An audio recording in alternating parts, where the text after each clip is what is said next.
Nabalot ng makapal na usok at dinig ang mga pagsabog kahapon sa Barangay Biga, Kabuyaw, Laguna. Mula po yan sa isang paggawaan ng paputok.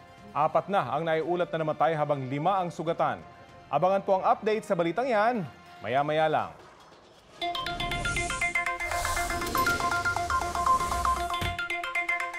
Beep, beep, beep, beep. Naku, wala pa rin hong preno ang oil price hike. Inaasahan na ng Oil Industry Management Bureau ng Department of Energy ang taas presyo sa susunod na linggo batay sa 4-day trading. 75 hanggang 95 centavos ang estimate sa ngayon na dagdag presyo sa kada litro ng gasolina. 1 peso and 50 centavos hanggang 1 peso and 70 centavos naman sa kada litro ng diesel. Habang 1 peso and 5 centavos hanggang 1 peso and 15 centavos naman sa kerosene.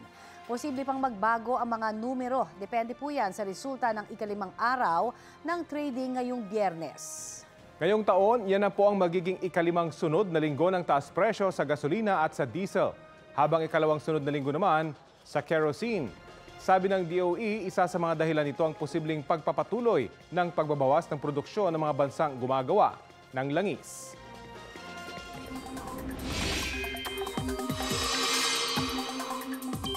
Ramdam pa rin po ang matinding epekto ng masamang panahon sa Davao Region.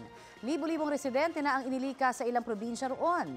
Balitang hatid ni Jandy Esteban ng GMA Regional TV 1, Mindanao.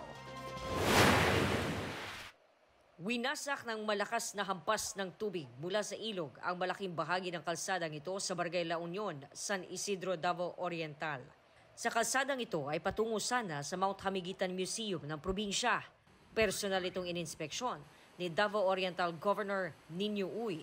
Nagtungo rin siya sa tulay na peligroso ng daanan dahil may mga pagguho na sa lupang kinatatayuan nito. Sa Mati City, Davao Oriental, pinagtulungan ng mga residente na maiahon ang nahulog na motorsiklo sa creek na ito.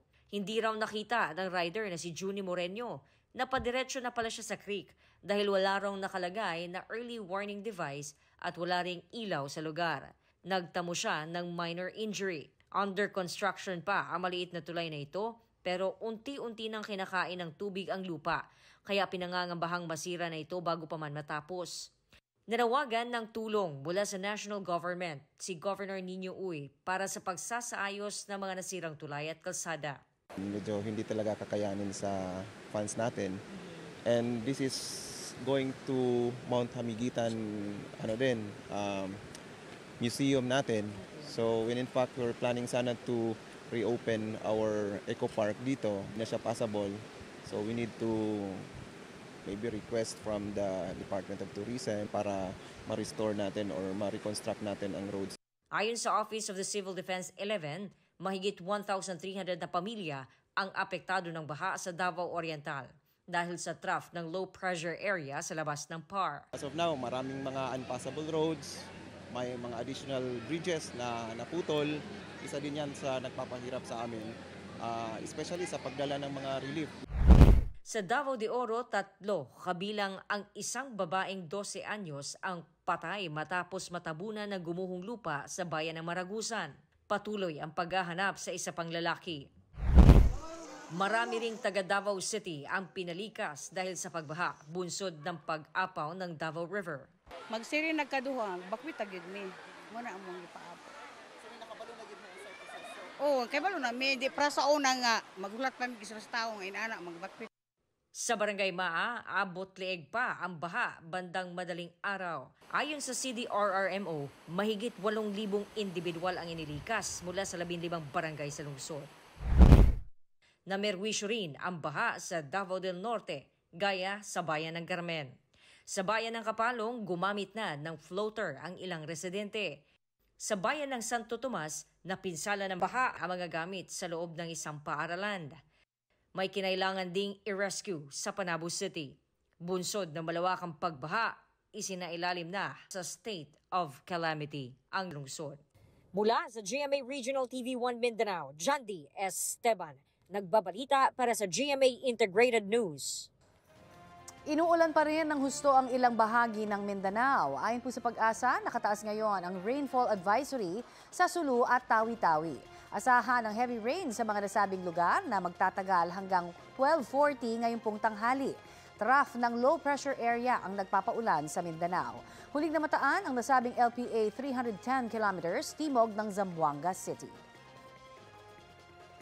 Huli sa CCTV ang panloloob sa isang tindahan sa Barangay Tetuan sa Zamboanga City.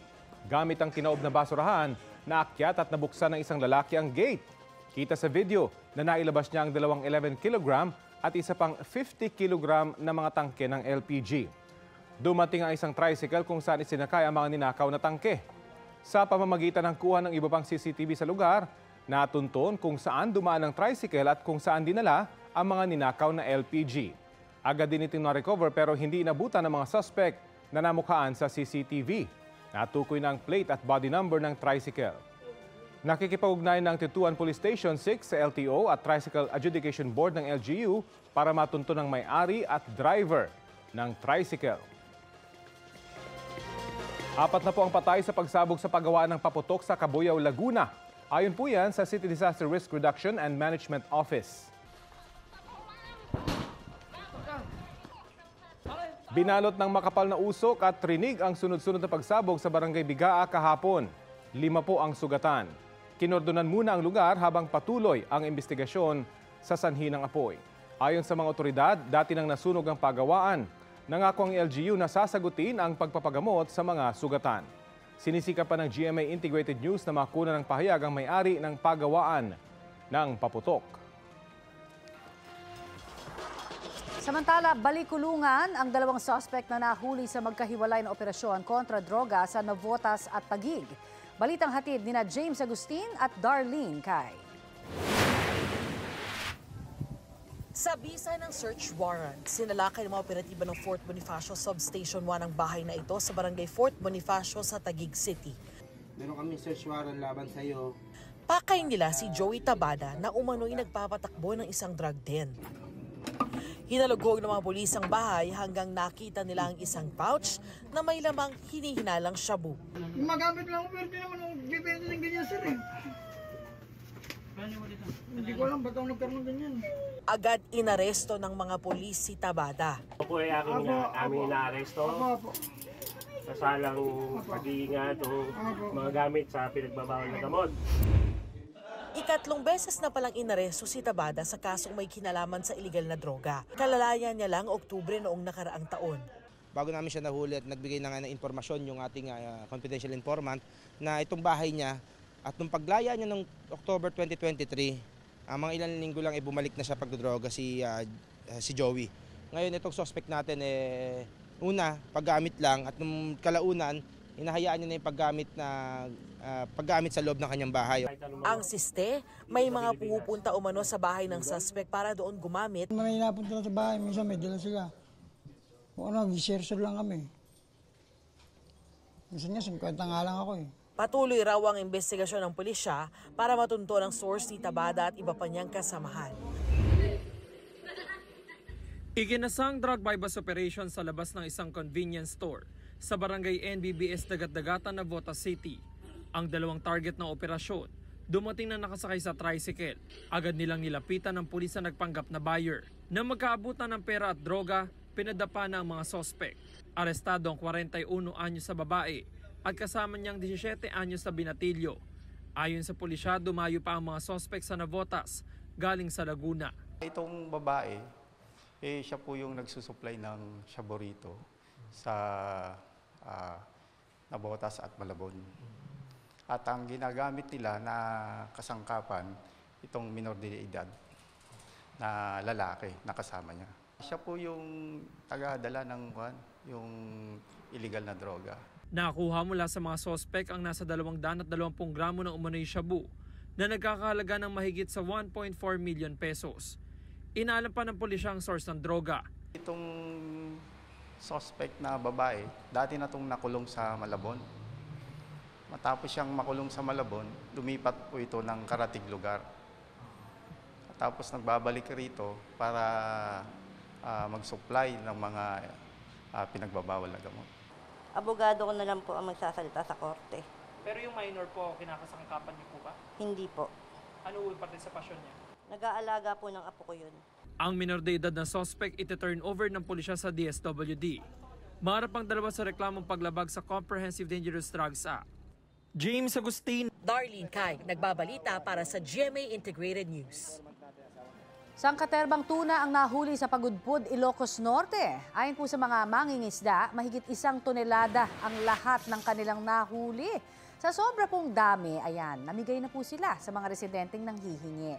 Sabi pa ng mga mangingisda, mas dumarami ang mga nahuhuli nila ngayong malamig ang panahon.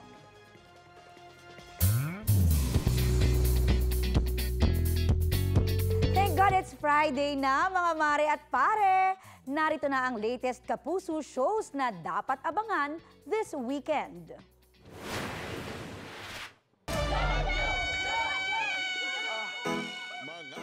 Mga pangga! Malapit na ang pagbabalik ni Gloria at Tolome sa ating telebisyon. This Sunday na ang premiere ng Season 2 ng Walang Matigas ng Pulis sa Matinik na Misis. More bardagulan at kwelang kulitan scenes ang ihahatid ng mahigit 20 artistang kasama sa cast. Abangan din ang major plot twist sa karakter ni na Senator Bong Revilla at Beauty Gonzales. Hindi ko pa nararanasan yung totoong pagmamahal. Ikaw ang pinakamagandang nangyari sa buhay. Bibida naman sa What Matters Most episode ng Magpakailanman sina Sparkle stars Christopher Martin at Dave Borneo. Nang dahil sa malalim na pagkakaibigan, makararanas ng maraming pagsubok ang dalawa na gaganap bilang campus journalists. Lilipat sana sa kabilang lane ng jeep na yan sa Lawag, Ilocos Norte. Pero hindi pa man tuloy ang nakalipat, sinalpok na ito ng kasalubong na kotse. Sa lakas ng impact, tumalsik at bumaliktad ang jeep. Wasak ang harapan ng kotse habang tanggal ang harapang gulong naman ng jeep. Dead on the spot ang isa sa mga sakay ng kotse. Ayon sa pulisya, nagkaareglo na ang dalawang panig. Ngayon pong buwan ng mga puso, huwag magpadalos-dalos pagdating po sa pag-ibig. Muli kasing nagbabala ang mga otoridad tungkol po sa estilo ng mga manloloko para makapambiktima. Balitang hatid ni June Veneracion. May ka-date ka na ba sa Valentine's? O nagbabalak maghanap ng kamatch online? May babala riyan ang mga otoridad. Please be very alert and watch out. There will be an increase in many of the scams, especially during these occasions. And one of the most prominent ones is what we call the love scam. Mag-ingat sa inyong puso. Huwag padalos-dalos. May love scam. Pairali natin ang utang. Para iwas heartbreak, maging mapagmatsyag laban sa mga love scammers. Ang mga profile nila, inilabas ng National Citizen Arm na Scamwatch Pilipinas. Una riyan, ang sad boy, sad girl. Ang siste, nagpapaawa gamit ang malulungkot na kwento, saka mangungutang. Meron ding seducer, o yung mga sobrang gwapo o maganda na target din ang iyong bulsa. Huwag din daw papaloko sa mga investor o yung mga tila big time na hikayatin kang magpasok ng kunwaring investment. Ang the serviceman o mga nagpapanggap na nasa military service. May mga gumagamit pa raw ng mapang-akit na profile picture. Sila naman yung tinatawag na the escort. The blackmailer, yung mga pa-fall na kukunin ang tiwala mo hanggang sa kampante ka ng magbigay ng masaselang litrato. Saka iba blackmail. Ang mga the slow burn. Ito yung pinakamasakit. Kasi ang nangyayari dito is paiibigin ka talaga. At panghuli, ang mga the predator o yung may mga edad na nang bibiktima ng mga mas bata. Aminado ang PNP Anti-Cybercrime Group na hamon para sa kanila ang habulin ng mga sangkot sa love scam. Kaya dapat daw maging maingat, hindi lang tuwing papalapit ang araw ng mga puso. June Veneracion nagbabalita para sa GMA Integrated News. Hindi nakikitaan ng ilang Muslim advocates na anumang dahilan para bumukod ang Mindanao sa Pilipinas. There's no condition existing currently that would necessitate for a separation of Mindanao from the rest of the country. Because in most areas, in provinces, in cities sa Mindanao are progressive. And that is because malaki malakas yung presence ng ating national government in terms of services. Health, infrastructure, and many others. Yan po si Lanao del Sur 1st District Representative Zia Alonto Adyong na nagsasabing walang nangyayari sa Mindanao na po pwedeng indikasyon na kailangan nilang humiwalay sa Pilipinas. Dapat din daw na sa mga residente manggaling ang panawagan. Para naman sa dating mambabatas ng Autonomous Region in Muslim Mindanao na si Samira Gutok, maaring outburst of emotions lamang ni dating Pangulong Rodrigo Duterte ang suhestyon na ito. Hindi rin siya sang-ayon dito. Una nang sinabi ng ilang mambabatas sa Mindanao na hindi pagkalas sa Pilipinas ang solusyon sa mga problema roon. Ito na ang mabibilis na balita. Mahigit 10 milyong pisong halaga ng Chaabu o Shabu na nakasilid sa tea bags ang nasabat sa Dawis, Bohol. Arestado sa buy-bust operation ang suspect na si Bartolome Atizon Jr. Itinanggi niyang may kinalaman siya sa pagbebenta ng droga. Mahaharap siya sa reklamong paglabag sa Comprehensive Dangerous Drugs Act. Ayon sa mga otoridad, yan ang pinakamalaking drug haul na nasabat sa probinsya simula nitong Enero. Patay ang isang lalaki ng barilin malapit sa kanyang bahay sa Talisay, Cebu. Base sa investigasyon, naglalaro ng volleyball ang biktima nang lapitan ng dalawang lalaking naka-jacket at saka binaril. Dahil sa insidente, mas pinaigting ng pulisya ang kanilang checkpoint. May hawak na rin silang kopya ng CCTV at may persons of interest na rin. Tinitingnan din kung may nakaalita ng biktima.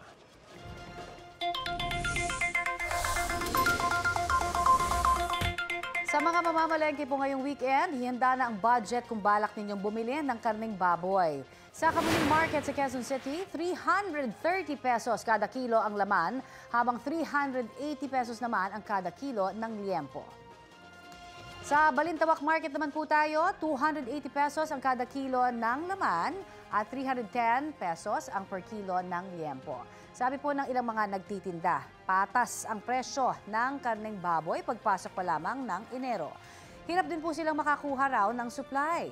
Base sa price monitoring ng Department of Agriculture sa ilang palengke sa Metro Manila, nasa 275 hanggang 350 pesos ang kada kilo ng kasim. 305 hanggang 420 pesos naman ang per kilo ng liempo. Ayon kay Agricultural Sector Alliance of the Philippines Party List Representative Nicanor Briones, 180 hanggang 190 pesos kada kilo ang average farm gate price ng baboy ngayon. Sa kada kilo po ng laman, dapat nasa 310 pesos per kilo ito sa retail. Sa choice cuts naman, hindi dapat hihigit sa 370 pesos ang kada kilo. Mga kapuso, nakitaan po ng microplastics ang ilang bangus sa Mindanao. At kaugnay niya, nakasalang sa Balitang Hali si Bureau of Fisheries and Aquatic Resources spokesperson Nazer Briguera. Magandang umaga po at welcome sa Balitang Hali. Yes, Sir Rafi, Miss Connie, magandang tanghali po sa inyo at sa lahat ng nakatutok sa inyong programa. Magandang umaga po sa inyo, sir. Ano ho bang mga hakbang na inyong gagawin dyan sa BFAR sa mga nadiskubre po ng DOST ng microplastics sa ilan pong bangus sa Mindanao? Unang-una po siguro, recommendation lang po from BFAR. Kasi ang present situation po natin on microplastics, kahit i-check po natin sa mga literatures online, wala pa pong malawakang pag-aaral kahit po sa international scene itong microplastics. Even the World Health Organization, wala pa pong nailalabas na standard in terms of the toxicity nitong microplastics at including its impact doon po sa human health. So maaaring doon po tayo mag-start, kami sa BFAR, we really urge our research institutions, even international partners na magsagawa na po ng malawakang pag-aaral tungkol sa microplastics. Kasi wala po talaga tayong hawak pang pag-aaral tungkol dito sa microplastics at impact po nito sa atin sa tao. Okay, pero syempre pagka ganito pong sinasabi na may mga kahit paano hindi ho natural na nakikita po sa loob mismo ng ating mga isda, nakakatakot pa rin, lalo na plastic, hindi ba? So baka may mga tips na lang ho kayo para kung halimbawa bibili ho kami ng mga isdang ito, ano ba ang pinaka-senyales na ito ho ay may mga microplastic sa loob? Hindi po makikita ng ating naked eye ang microplastic. Pero balik ko po doon sa tanong ninyo, ano pa pwede natin gawin? Unang-una po, yung microplastics ay galing po yan sa pollution. So kailangan po magkaroon na talaga ng isang komprehensibong pagsulong para po talaga maiwasan ang pagtatapon ng basura sa ating kalikasan. That's one. And then doon po sa pagluluto, wala pa rin pong pwede mag-substitute doon sa malinis na pamamaraan ng pagluluto, paghuhugas ng ating mga isda bago lutuin, pati po yung dapat siguro din na sariwa ito. Pero again, ito po ay microplastics nga. So ganun lang po siguro ang mairekomenda natin. Panatilihin po nating malinis ang ating kapaligiran kasi po ang microplastics ay nasa environment na po talaga. Opo, follow up lang ho, ano kasi sabi nyo nga, hindi makikita ng naked eyes, ito pong microplastics, pero mag-iiba ba yung lasa kung sakasakali ho meron ng taglay po nito? May ganun bang pag-aaral? Wala pong ganung pag-aaral, ma'am, tungkol dyan. Even yung sa taste, hindi natin siya malalaman kung may microplastic content po yan. But again, wala pa naman pong mga kaso ng pagkakasakit na documented tungkol po sa microplastic. At kumusta naman po yung monitoring natin ng supply at presyo ng galunggong? Ngayon pong tapos na yung close fishing season. Inaasahan po natin na mag-i-improve na po ang supply ng ating locally produced galunggong sa ating mga pamilihan. Dahil po kahapon, February 1, nagbukas na po ang ating fishing ground sa northeastern Palawan for galunggong fishing. Tapos na po ang close fishing season.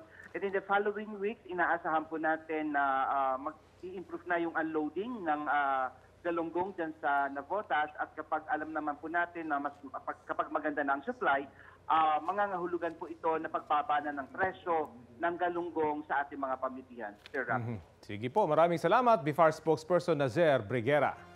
Maraming salamat po sa pagkakataon. Hinamon ni Vice President at Education Secretary Sara Duterte si Arturo Las Cañas na magsampa ng reklamo kaugnay sa revelasyon niya. Si Las Cañas ang dating pulis at nagpakilalang miyembro ng Davao Death Squad na nag-ugnay sa Vice Presidente sa umano'y extrajudicial killings noon sa Davao City. Kabilang din sa mga tinukoy niyang ilang personalidad. Buwelta ng Vice Presidente bago ang anyay script na ipinupukol sa kanyang pamumuno sa Davao City at ngayong Vice President, hindi na ugnay ang kanyang pangalan sa issue. Ipinunto rin niya ang timing ng paglabas ng issue maging ang anyay panghihimasok ng International Criminal Court sa sovereignty ng bansa.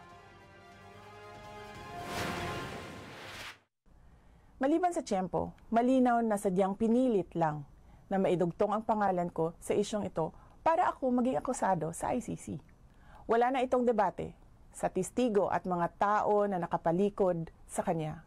Mag-file kayo ng kasong murder laban sa akin dito sa Pilipinas. Senador Bato de la Rosa na ayon kay Las Cañas ay siyang nag-craft o bumuo umano ng extrajudicial killing campaign noong hepe siya ng Davao City Police. Hinamon din si Las Cañas na maghain ng kaso sa korte kung meron siyang ebidensya. Git naman ng Senador Bongo na ayon kay Las Cañas ay kabilang umano sa nagbibigay utos sa Davao Death Squad, pawang kasinungalingan ang mga sinabi ng dating pulis. Wala raw sinusunod na iligal na utos si Go, kanino man yun galing. Sinisika pa ng GMA Integrated News na makuna ng bagong pahayag sina dating Pangulong Rodrigo Duterte, Congressman Paulo Duterte, Pastor Apollo Kibuloy at iba pang personalidad na pinangalanan ni Las Cañas. Mga kapuso, unti-unti na pong humihina ang hanging amihan sa bansa. Buong Luzon pa rin po apektado niyan ayon sa Pag-asa. Ngayong araw, naitala ang 13.9 degrees Celsius na minimum temperature sa La Trinidad, Benguet, 14 degrees Celsius sa Baguio City, 19.4 degrees Celsius sa Tuguegarao, Cagayan, 20 degrees Celsius sa Basco, Batanes, habang 22.8 degrees Celsius dito sa Quezon City. Kung ang amihan po ang magdadala ng pag-uulan sa Luzon, trough naman ang extension ng low pressure area ang magdudulot pa rin ng masamang panahon sa Mindanao at ilang panig ng Visayas. Sa mga susunod na oras, asahan ang heavy to intense rain sa Mindanao. Base po yan sa rainfall forecast ng Metro Weather. Pinaalerto pa rin ang mga residente sa banta ng baha at landslide. Bukas at sa linggo po ay huhupa na at unti-unting aayos ang panahon dyan sa Mindanao. Base po yan sa datos ng Metro Weather. Pero asahan pa rin po ang light to moderate rains lalo na sa bandang hapon at gabi sa ilang bahagi ng Caraga Region, Davao Region, Northern Mindanao, Soc-Sargen at mga isla ng Sulu. Higit na makakaasa sa maayos na panahon ang malaking bahagi ng Luzon at Visayas, pero posible pa rin po ang pag-uulan sa ilang lugar. Mababa naman ang tsansa ng ulan dito sa Metro Manila ngayong weekend. Ayon po sa Pag-asa, unti-unti nang lalayo sa Philippine Area of Responsibility ang binabantayang low pressure area. At inaasahan ding malulusaw po ito. Sa ngayon, nagpapaulan pa rin sa ilang bahagi ng bansa ang trough ng nasabing LPA. Huli ang namataan 310 kilometers south ng Zamboanga City. Kung sa ilang panig ng Mindanao bumabaha dahil sa sobrang ulan, abay kinukulang naman po dyan ang malaking bahagi ng Luzon. Ang resulta, patuloy ang pagbaba ng tubig sa mga pangunahing reservoir gaya po sa Angat, La Mesa, Ambuklao, Binga, San Roque, Pantabangan, Magat at maging sa Caliraya. Tumaas naman po ang water level sa Ipo Reservoir mula sa record kahapon na 98.49 meters, umakyat na yan sa 99.70 meters ngayong araw. Nasa lisihan ng mga kawatan ng dalawang nagde-date sa isang parke sa Maynila. Habang tila sweet na sweet ang magkasintahan na yan sa isang public park sa Maynila, dumating ang dalawang taong may dalang bisikleta. Ang isa, saglit na sumilip, dahan-dahang lumapit sa magkasintahan at mabilis na kinuha ang isang bag.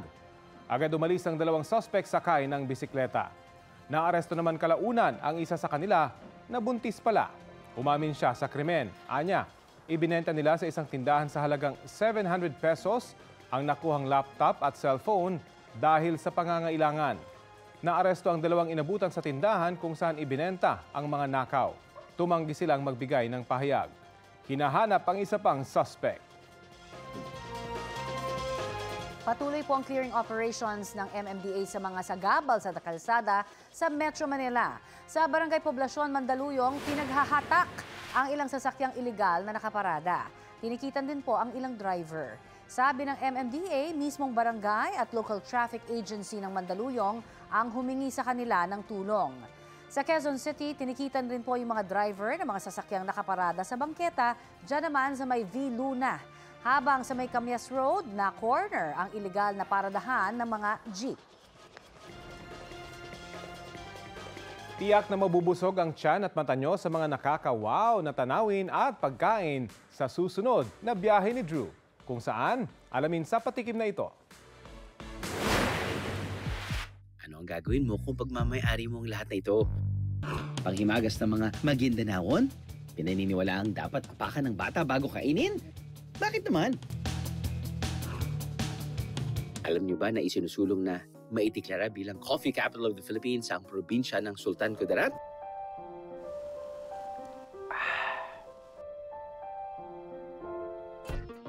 Pagtataas ang mga rock formation at ilog, makikita sa tuktok ng bundok? How come? 1,000 katao nagsalo-salo sa isang halo-halo. Ang mga tao kasi rito sa Esperanza, ang blood type ay O. A.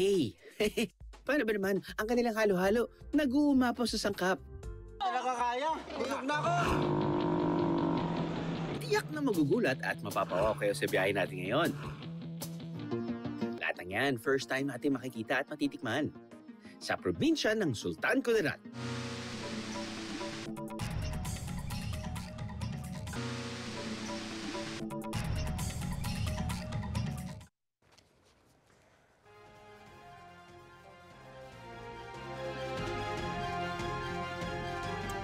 Sa Cebu City, idaraos po ang Palarong Pambansa 2024. Kaya detalye po tayo riyan sa ulat on the spot ni Alan Domingo ng GMA Regional TV Balitang Vista. Alan!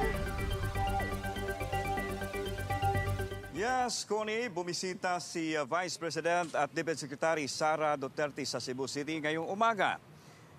Pinangunahan niya ang paglagda ng Memorandum of Agreement para sa gaganaping Palarong Pambansa 2024 sa Cebu City.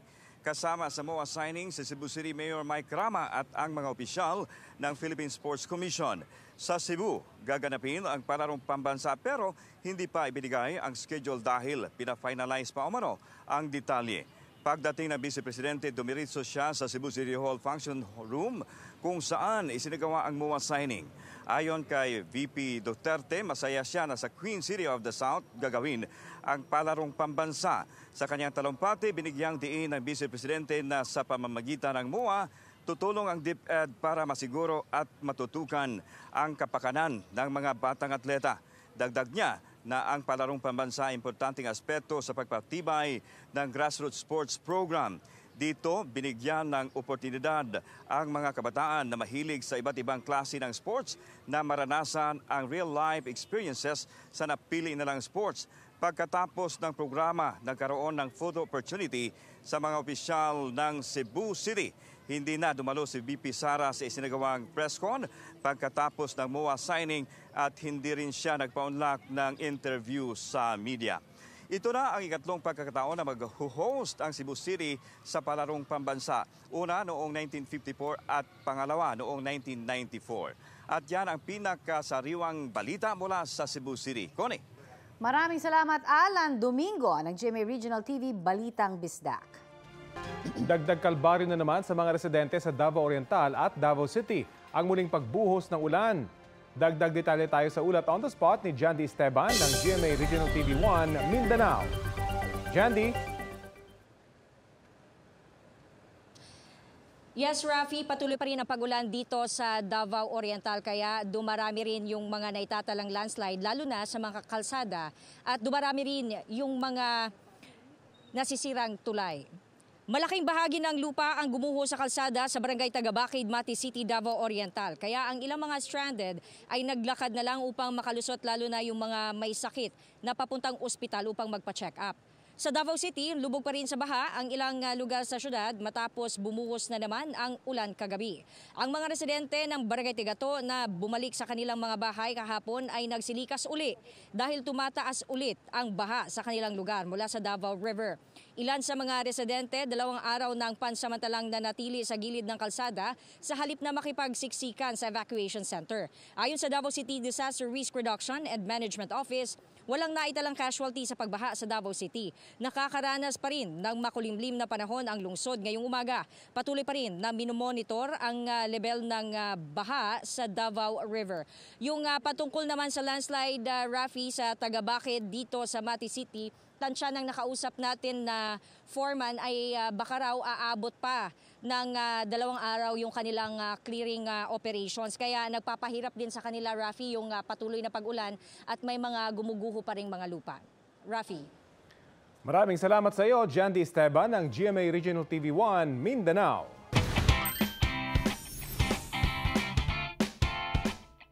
Panalo ang isang Pinay sa UAE National Barista Championship 2024 sa Dubai.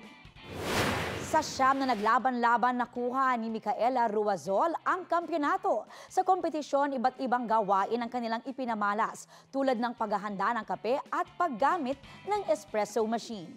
Ito na ang ikatlong beses niyang manalo. Wagi rin siya noong 2018 at 2021. Good job, Micaela!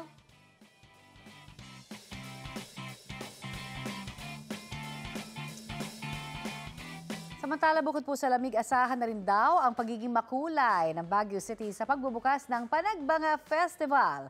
At may ulat on the spot si Jasmine Gabriel Galban ng GMA Regional TV 1 North Central Luzon. Jasmine! Good morning, Connie. Good morning, mga kapuso. Formal nang nagsimula ang selebrasyon ng Panagbanga Festival 2024 dito sa Baguio City. Kahapon, February 1, ay binuksan na sa publiko at maging sa mga turista ang market encounter kung saan tampok po dyan ang mga masasarap na pagkain. Ganon din yung mga produktong Tatak Cordillera. Open na rin sa public at pwede nang pasyalan at bisitahin ang nagagandahang landscapes sa Melvin Jones Football Ground. Bukas naman, February February 3, gaganapin ang grand opening parade. Ayon sa Baguio Flower Festival Foundation Incorporated, inaasahang aabot sa 50 hanggang 60,000 ang tourist arrival na makikisaya sa opening parade. Pagkatapos ng parada, magpapakitang gilas naman ang mga estudyante sa street dancing competition. Well, ngayong araw, puspusan ng isinasagawang pag-iensayo, yung pag-practice ng mga kalahok para sa street dancing competition. Yung event bukas, Connie, grand opening parade pa lamang yan. Iba pa yung highlights ng festival na gaganapin naman sa February 24 at February 25. Yan yung Grand Street Dancing Parade at Grand Float Parade. Samantala, ayon naman sa Baguio City Police Office, tinitiyak nila yung security ng mga turistang makikisaya sa selebrasyon ng Panagbanga Festival. May nakadeploy na 300 police personnel para matiyak yung kaligtasan ng mga turista. At syempre, maaga na rin naglabas ng traffic advisory ang BCPO para doon sa mga rutang dadaanan ng parada bukas at mga kalsadang isasara sa mga motorista, partikular na dyan ang kahabaan ng Session Road. Connie? Maraming salamat, Jasmine Gabriel Galban, ng GMA Regional TV1 North Central Luzon.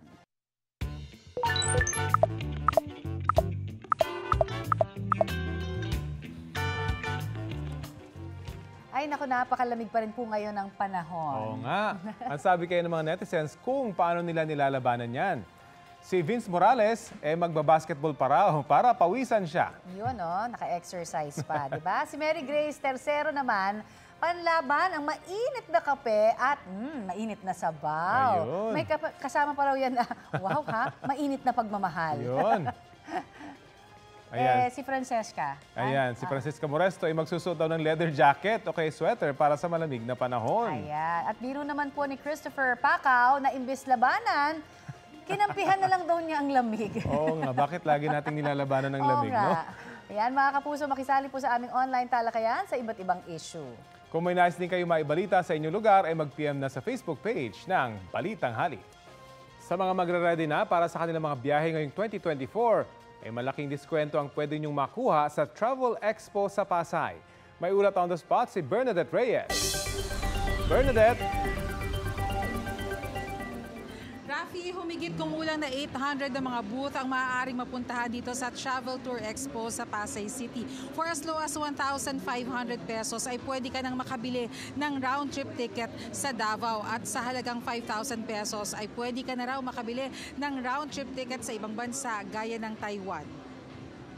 Kailangan lang ay dumating ka ng handa kapag ka pupunta dito. Halimbawa, dapat alam nyo na ang date of travel at kung ilan ang kasamang babiyahe. Mas maagang darating, mas mainam. Ayon kay Tourism Secretary Cristina Frasco, bukod sa mga dinarayo ng mga turista ngayon, layon din ng Expo na i-promote ang mga lesser-known destinations sa Pilipinas sa pakikipagtulungan ng mga local government units gaya sa Davao, Calabarzon, Bicol, Sorsogon, maging sa Western Visayas gaya ng Iloilo at Negros Occidental.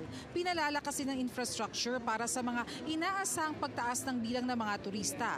Isa na rin sa tinutugunan ng DOT ay ang pangangailangan sa mga palikuran ng mga tourist destinations. Sa ngayon, may 7 ng inaugurated na mga rest areas at may mga susunod pa. Tatagal ang Travel Tour Expo hanggang February 4. Rafi, para sa mga pupunta dito, baka meron kayong pinaplanong biyahe ni Maris ay bukas ang Travel Expo hanggang alas 8 ng gabi at tatagal hanggang sa araw ng Linggo. Rafi? Yon, maraming salamat, Bernadette Reyes.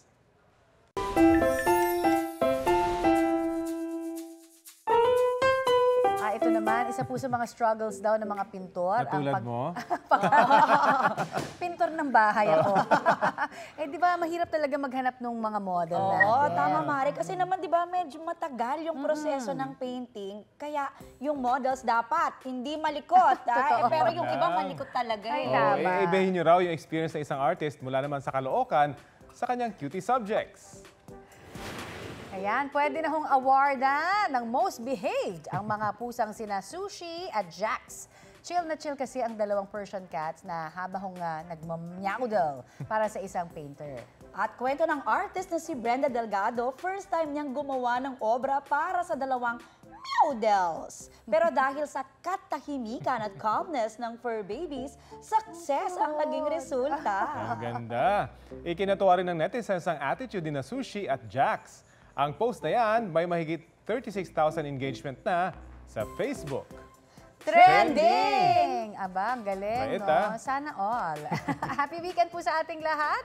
Ito po ang Balitang Hali at bahagi po kami ng mas malaking misyon. Ako po si Connie Sison. Rafi Tima po. Kasama nyo rin po ako, Aubrey Carampel. Para sa mas malawak na paglilingkod sa bayan. Mula sa GMA Integrated News, ang News Authority ng Filipino. Kapuso, alamin ang maiinit na balita. Bisitahin at mag-subscribe sa GMA Integrated News sa YouTube. Sa mga kapuso abroad, samahan nyo kami sa GMA Pinoy TV at sa www.gmanews.tv.